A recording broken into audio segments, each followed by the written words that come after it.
অপরাধ, তিনি senior lawyer.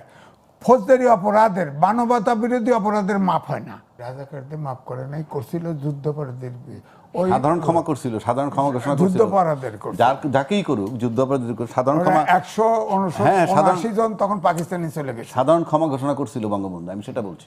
এটা আমি ছাত্র চাইছি, আমি তো বলতেছি বিলুপ্ত রাজনীতিতে শেষ কথা বলতে কিছু নাই। আমরা নির্বাচনের আগে গণভোট করেছি, নির্বাচন করার পর বলতেছি গণভোট আইন নাই, আছে না? জুলাই সনদের সাথে দুইটা পক্ষ বিপদগ্রস্ত যদি বাস্তবায়ন না করে। দুই পক্ষ বিপদগ্রস্ত। প্রথম পক্ষ কারা? প্রথম পক্ষ হইল এই যে যারা আন্দোলন করছে, অভ্যুত্থান করছে, যারা যাদেরকে আপনি দায় মুক্তি দিচ্ছেন।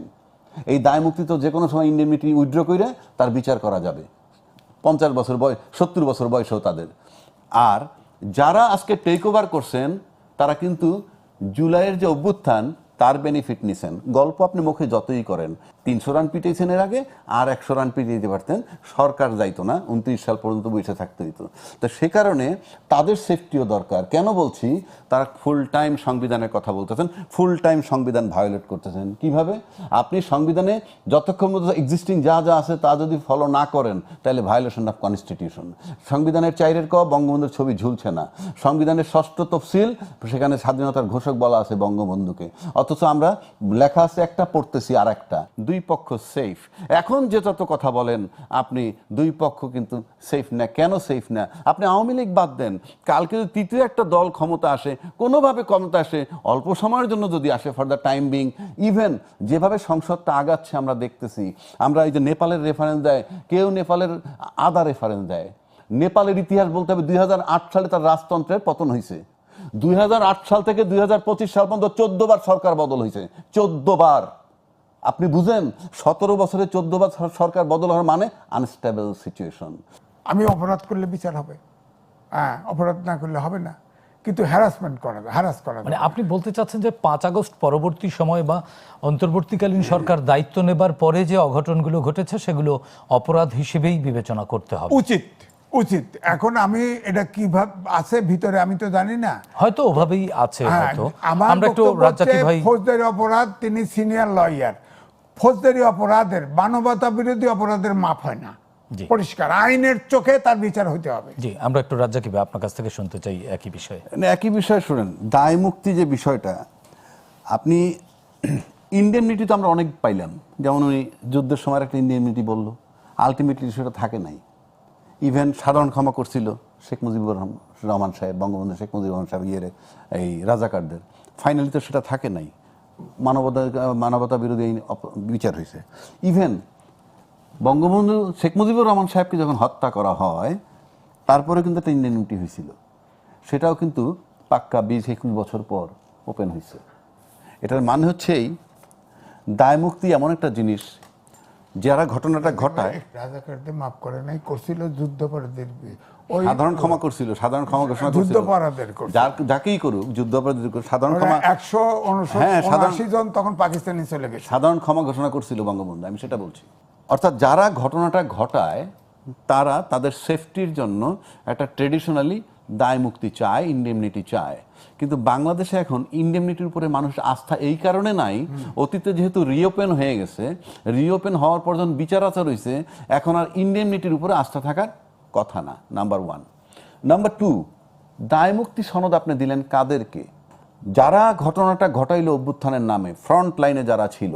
এখন যে যত কথাই বলুক, আপনাদের সবাই ক্লেম করেন যে আমরা সবাই ছিলাম, তাহলে জুলাই সনদ বাস্তবায়নের জন্য এত জটিলতার কোনো কারণ নাই। তার মানে এখানে গন্ডগোল আছে। তাই এই যে দায় মুক্তি আপনি দিতেছেন যাদেরকে, আমার প্রশ্ন হলো বিরোধী দলে তারা আছে এখন, যদি আমি ছাত্রদেরকে ধরি, তাদের একটা বিল উত্থাপন করা দরকার প্রথমত পার্লামেন্টে, যে দায় মুক্তি দিচ্ছেন কেন? দায় মুক্তি মানে আই হ্যাভ কমিটেড সাম রং, যেটাকে আপনি উত্থাপন করা যাবে না বলে আমাকে ধামাচাপা দিচ্ছেন কেন? আগে পার্লামেন্টে বিল আনেন যে আমরা যে জুলাই অভ্যুত্থানটা করছিলাম সেটা কোনো সন্ত্রাসী ঘটনা নাকি এটা জাতির জন্য প্রয়োজন ছিল এবং সঠিক সময়ে সঠিক সিদ্ধান্ত নিয়েছে এবং এরা অগ্রণী ভূমিকা পালন করছে। এইভাবে একটা বিল আনা খুব জরুরি। কিসের দায় মুক্তি? দায় মুক্তি মানে হচ্ছে এরকম, আমি তখন ইস্পানিতে পড়ি হোস্টেলে, আমাকে সাম মেজর ছিল ওখানকার সেক্রেটারি, সে আইসে আমাকে ডাইকে বলতেছে আমার বিরুদ্ধে কমপ্লেন হয়েছে। লাস্টলি আমার নানান ভাবে আমি এগুলো করি নাই। সবশেষে কি বলছে জানেন? সে তুমি বলো যে আর কোনোদিন করবা না। আমি কি এটা বলবো মানে কি, আমি কি করছি? আপনি যদি বলেন যে আমি আর করবো না, মানে আমি করছি, আমি তো করিই নাই। তা প্রশ্ন হচ্ছে যে এটা দায় মুক্তি আপনি দিবেন কেন? দায় মুক্তি তখন হয় যে এটাকে যদি অপরাধ হিসেবে গণ্য করা হয়। আপনি কি সন্ত্রাসী ঘটনা হিসাবে কিংবা রাষ্ট্রদ্রোহী হিসাবে কিভাবে গণ্য করতেছেন? গণ্য করলে দায় মুক্তি, গণ্য করলে ছাত্ররা বা এটা মানবে কেন? না, ছাত্ররা চাইছে এটা। এই জন্য আমি ছাত্ররা চাইছি, আমি তো বলতেছি বিলুপ্ত রাজনীতিতে শেষ কথা বলতে কিছু নাই। আমরা নির্বাচনের আগে গণভোট করেছি, নির্বাচন করার পর বলতেছি গণভোট আইন নাই, আছে না? তা আমরা বলতে পারবো না কেন? আমরা তো সবার সেফটির জন্য বলতেছি, দায় মুক্তি কোনো বিষয় না। কেন বলছি? এইটার সাথে জুলাই সনদের বাস্তবায়নটা রিলেটেড। জুলাই সনদের সাথে দুইটা পক্ষ বিপদগ্রস্ত যদি বাস্তবায়ন না করে। দুই পক্ষ বিপদগ্রস্ত। প্রথম পক্ষ কারা? প্রথম পক্ষ হইল এই যে যারা আন্দোলন করছে, অভ্যুত্থান করছে, যারা যাদেরকে আপনি দায় মুক্তি দিচ্ছেন। এই দায় মুক্তি তো যে কোনো সময় ইন্ডেমনিটি উইথড্র করে তার বিচার করা যাবে, 50 বছর বয়স, 70 বছর বয়সেও তাদের। আর যারা আজকে টেক ওভার করছেন তারা কিন্তু জুলাইয়ের যে অভ্যুত্থান তার বেনিফিট নিছেন। গল্প আপনি মুখে যতই করেন, ওই বেনিফিট নাইলে 29 সাল পর্যন্ত বৈশা থাকতে হইতো, আরও 100 রান পিটাইতে পারতেন। 300 রান পিটাইছেন এর আগে, আর 100 রান পিটাইতে পারতেন, সরকার যাইতো না, 29 সাল পর্যন্ত বসে থাকতে হইতো। তো সে কারণে তাদের সেফটিও দরকার। কেন বলছি? তারা ফুল টাইম সংবিধানের কথা বলতেছেন, ফুল টাইম সংবিধান ভায়োলেট করতেছেন। কিভাবে? আপনি সংবিধানে যতক্ষণ মধ্যে এক্সিস্টিং যা যা আছে তা যদি ফলো না করেন তাহলে ভায়োলেশন অফ কনস্টিটিউশন। সংবিধানের 4 ক বঙ্গবন্ধুর ছবি ঝুলছে না। সংবিধানের 6ষ্ঠ তফসিল, সেখানে স্বাধীনতার ঘোষক বলা আছে বঙ্গবন্ধুকে, অথচ আমরা লেখা আছে একটা, পড়তেছি আর একটা। এখন সভা সমিতিতে নানান জায়গায়। তাহলে এই যে ভায়োলেশন অফ কনস্টিটিউশন, এখানে এটার জবাব দিচ্ছে পার্লামেন্টে কি? আমরা তো সেজন্যই সংশোধন চাই। আপনি সংশোধন করে যেদিন এগুলো সরাই দিবেন ওই দিন তো শেষ, ওই দিনের পর থেকে অসুবিধা নাই, কিন্তু তার আগ পর্যন্ত এই অপরাধ হচ্ছে যতক্ষণ তো সংবিধানটা বহাল আছে।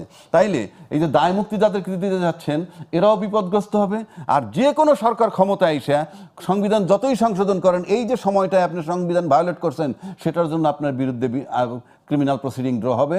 যেটা আজিজ ভাই বললো, ক্রিমিনাল প্রসিডিংয়ের কোনো মেয়াদ নাই, এটা তামাদি হয় না। সে কারণে আমি বলতেছি এই দুই পক্ষের সেফটির জন্য this is only the door.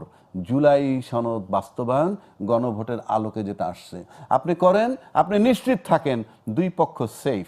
এখন যে যত কথা বলেন আপনি, দুই পক্ষ কিন্তু সেফ না। কেন সেফ না? আপনি আওয়ামী লীগ বাদ দেন, কালকে যদি তৃতীয় একটা দল ক্ষমতা আসে, কোনোভাবে ক্ষমতা আসে, অল্প সময়ের জন্য যদি আসে, for the time being, even যেভাবে সংসদটা আগাচ্ছে আমরা দেখতেছি, আমরা এই যে নেপালের রেফারেন্স দেয়, কেউ নেপালের আদা রেফারেন্স দেয়। নেপালের ইতিহাস বলতে হবে 2008 সালে তার রাজতন্ত্রের পতন হয়েছে। 2008 সাল থেকে 2025 সাল পর্যন্ত 14 বার সরকার বদল হয়েছে, 14 বার। আপনি বুঝেন 17 বছরে 14 বার সরকার বদল হওয়ার মানে আনস্টেবল সিচুয়েশন। আমারও কিন্তু 24-এর 7ই জানুয়ারির পর থেকে একটা সরকার 6 মাসে গেল গা, শেখ হাসিনা। তারপর অন্তর্বর্তী সরকার ইউনূস সাহেব আসলেন, 1.5 বছরে গেলেন গিয়ে। এখন একটা সরকার আসলেন, ফ্রম ডে ওয়ান বিরোধ তৈরি হইতেছে। এবং যেভাবে হচ্ছে আপনি কিন্তু পার্লামেন্টের থেকে তারা বাইরে বেরিয়ে যাবে। কেন বেরিয়ে যাবে? তার তো কোনো ইউজ নাই, তার তো কোনো প্রয়োজন নাই। আপনি 2/3 মেজরিটি আপনার হাতে আছে, আপনি চিবায় যেভাবে মন চায় সেভাবে আপনি পার্লামেন্টে চালাবেন। সুতরাং আপনি নেপালের উদাহরণ খালি লাস্ট লাইনটা দেন কেন। আমার এখানে যখন বঙ্গভবনে ছিল তখন অন্যান্য রাজনৈতিক দল ছিলেন না। সেদিন দেখলাম পার্লামেন্টে একজন সিনিয়র রাজনীতিবিদ, ওই বাচ্চাদের তুলনায়, মানে হাসনাত আবদুল্লাদের তুলনায় অনেক সিনিয়র, সে বইলে ফেলতেছে বিপ্লবী সরকার গঠন করেন নাই কেন। আমি আবার তাকে জবাব দিচ্ছি, আপনি বঙ্গভবনে ছিলেন না, আপনি বলেন নাই কেন? আপনি তার উপরে এই ব্লেম গেম চলতেছে বাংলাদেশে। সুতরাং আমি ফিউচার খুব যে ভালো দেখতেছি তা না, কারণ ফ্রম ডে ওয়ান আপনি সংঘর্ষে গেলেন, আপনি প্রতিশ্রুতি দিয়ে আসলেন গণভোট পাস করাবেন সব, আর এখন এসে সব আপনি রিভার্স করে ফেলতেন, সরে যাচ্ছেন। তাতে দুই পক্ষ বিপদগ্রস্ত, কোনো সন্দেহ নাই। এবং এই দুই পক্ষের সেফটির জন্য জুলাই বাস্তবায়ন অর্থাৎ সংবিধান সংস্কার করা খুবই জরুরি, এবং সেটাই দুই পক্ষকে সেফ করবে। তা না হলে এর কনসিকুয়েন্স কি হবে আমরা জানি না। আজিজ ভাই, এখানে